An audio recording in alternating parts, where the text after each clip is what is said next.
दक्षिण एशिया में पानी की सियासत अब युद्ध की धमकियों तक पहुंच चुकी है। आर्थिक तंगहाली और आंतरिक संकटों से जूझ रहे पाकिस्तान ने भारत को अब जल युद्ध यानी वाटर वॉर की खुली धमकी दी है। पाकिस्तान के रक्षा मंत्री ख्वाजा आसिफ ने कहा कि जिस पल सिंधु नदी के पानी पर खतरा मंडराया, पाकिस्तान जंग शुरू कर देगा। परमाणु हथियारों की धौंस दिखाने वाला पाकिस्तान अब पानी के संकट से इस कदर घबरा गया है कि उसने सीधे युद्ध की हुंकार भर दी है। अगर हमें लगा कि देश की राष्ट्रीय सुरक्षा, जिसमें जल सुरक्षा भी शामिल है, वो खतरे में है, तो पाकिस्तान भारत के खिलाफ युद्ध का रास्ता अपना सकता है। पानी हमारी राष्ट्रीय सुरक्षा का हिस्सा है और जरूरत पड़ी तो हम भारत से युद्ध करेंगे। अगर इस्लामाबाद को ऐसे सबूत मिलते हैं कि भारत तेजी से पाकिस्तान की जल आपूर्ति को प्रभावित करने या रोकने की दिशा में कदम उठा रहा है, तो सैन्य कार्रवाई पर भी विचार किया जा सकता है। दरअसल पाकिस्तान की इस छटपटाहट की वजह है भारत का वो कड़ा रुख, जिसके तहत भारत ने 1960 की सिंधु जल संधि में संशोधन के लिए पाकिस्तान को नोटिस भेजा है।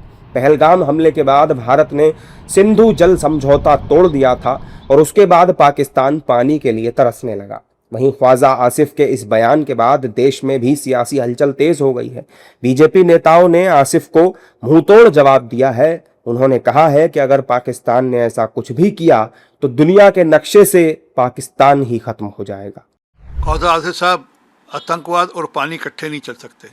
अगर आप आतंकी भेजते रहेंगे तो यहाँ से पानी का एक बूंद नहीं आएगा और धमकी देने की जरूरत नहीं। अगर अगली बार युद्ध हुआ तो पाकिस्तान का नामो निशान दुनिया के नक्शे से मिट जाएगा। एक युद्ध ने 50 युद्ध करे, अब उनको कभी भी सिंधु जल का पानी नहीं मिलने वाला है। देखिए, पाकिस्तान इसी तरह की गिदर भपकी देता रहता है और भारत को जो करना है वो भारत करता है।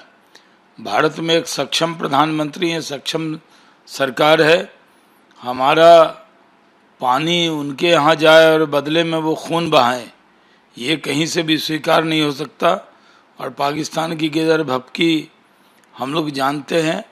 उनको घर में घुसकर मारा तब तो वो कुछ बिगाड़ नहीं पाए, और वो क्या धमकी देंगे।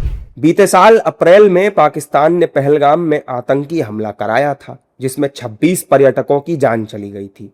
इसके बाद भारत ने 1960 की सिंधु जल संधि को निलंबित कर दिया था। इस मामले को लेकर पाकिस्तान संयुक्त राष्ट्र समेत कई अंतर्राष्ट्रीय मंचों पर भारत से गुहार लगा चुका है, लेकिन भारत अपने रुख पर अडिग है। अंतर्राष्ट्रीय मंचों पर अलग थलग पड़ चुका पाकिस्तान अब अपनी जनता का ध्यान भटकाने के लिए युद्ध का हवा खड़ा कर रहा है। खून और पानी एक साथ नहीं बह सकते का नारा दे चुके भारत ने यह साफ कर दिया है कि वो अपने राष्ट्रीय हितों और राष्ट्रीय सुरक्षा से कोई समझौता नहीं करने वाला। अब देखना यह होगा कि पाकिस्तान की इस नई कीदड़ भभकी पर वैश्विक समुदाय और भारत का नेतृत्व क्या रुख अपनाता है।